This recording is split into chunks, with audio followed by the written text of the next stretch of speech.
ಶಿವನ ಆಟ ನಿಮ್ಮ ಲೈಫಲ್ಲಿ ಹೆಂಗಿದೆ? 2013ಕ್ಕಿಂತ ಮೊದಲು ನವೀನ್ ಸಜ್ಜು ಅವ್ರು ಪಟ್ಟ ಕಷ್ಟ, ಆ ಸ್ಟ್ರಗಲು, ಒಂದ್ಸಲ ಲೈಫೇ ಚೇಂಜ್ ಆಗೋಯ್ತು ಶಿವನ ಆಟ ಅಂತ ಅನಿಸಿದ್ಯಾ?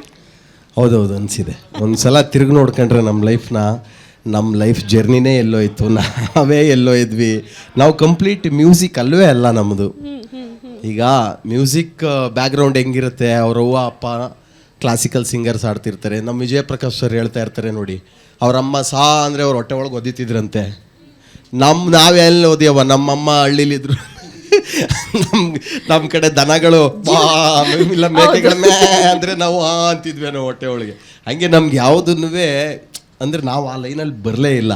ಬಟ್ ಅದು ಒಂದು ಜೀವನದ ಪಾಠ ಆಯಿತು ಅನ್ಸುತ್ತೆ. ಅದ್ಭುತ ನಮಗೆ ಸಿಕ್ಕಿದೆಯಲ್ಲ, ನಮಗೆ ಒಂಥರ ಒಂದು ಸಾಕಷ್ಟು ಒಂದು 100 ಪುಸ್ತಕ ಬರೀಬೋದು, ಅಷ್ಟು ಲೈಫ್ ಎಕ್ಸ್ಪೀರಿಯನ್ಸ್ ನಮಗೆ ಸಿಕ್ಕಿದೆ. ಕಣ್ಮುಂದೆ ಕಾಣಿಸಿದ್ದು ಅದನ್ನು ವರ್ಕ್ ಮಾಡೋದಕ್ಕಿಂತ ನೀವು ಏನೋ ಹುಡುಕಾಡ್ತಾ ಇರ್ತೀರಿ, ಸಮಥಿಂಗ್ ಸ್ಪೆಷಲ್, ಏನಾದರೂ ಸ್ಪೆಷಲ್ ಆಗಿ ತಂದು ಜನಕ್ಕೆ ಕೊಡಬೇಕು ಅಂತ. ಮೇ ಬಿ ಆ ಹುಡುಕಾಟ ಅನುಭವದಿಂದ ಸಿಕ್ಕಿದೆ ಅನ್ಸುತ್ತಾ? ಹೌದು, ನಮಗೆ ಈ ಹುಡುಕಾಟ ಏನು ಹೊಸದು ಏನೋ ಮಾಡಬೇಕು ಅಂತಿರ್ತೀವಲ್ಲ, ಇವೆಲ್ಲ ನಮ್ಮ ಎಕ್ಸ್ಪೀರಿಯನ್ಸ್ ಇದೆ ಶಿವನಾಟ.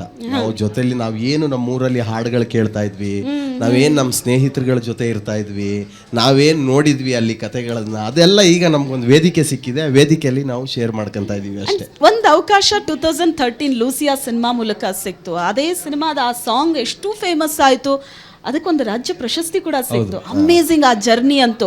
ಅದಾದಮೇಲೆ ಐ ಥಿಂಕ್ ನವೀನ್ ಸಜ್ಜು ಅವ್ರು ತಿರುಗಿ ನೋಡಿಲ್ಲ and full effort hockey something new ಅಂತ ಪ್ರತಿ ಸಲ ಮಾಡ್ಕೊಂಡು ಬಂದ್ರಿ. ಅದು ನಿಮಗೆ ಪ್ಲಸ್ ಆಯಿತು ಅನ್ಸುತ್ತಾ? ಹೌದೌದು. ಅಂದರೆ ಈಗ ಈ ವೈರಲ್ ಸಾಂಗ್ ಅಂತಾರಲ್ಲ, ಅದು ನನಗೊಂಥರ ಏನಂತಾರೆ, ಅದು ನೋಡಿ ಅಭ್ಯಾಸ ಆಗ್ಬಿಟ್ಟಿದೆ. ಎಲ್ಲ ವೈರಲ್ಗಳೇ ನಮ್ಮದು.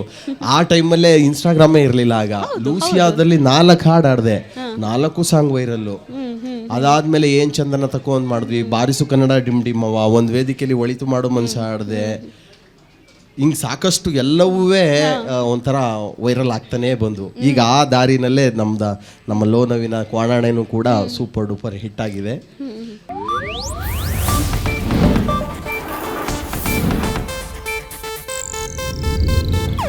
ಇದು ಏಷ್ಯಾನೆಟ್ ನ್ಯೂಸ್ ನೆಟ್ವರ್ಕ್ ಪ್ರಸ್ತುತಿ.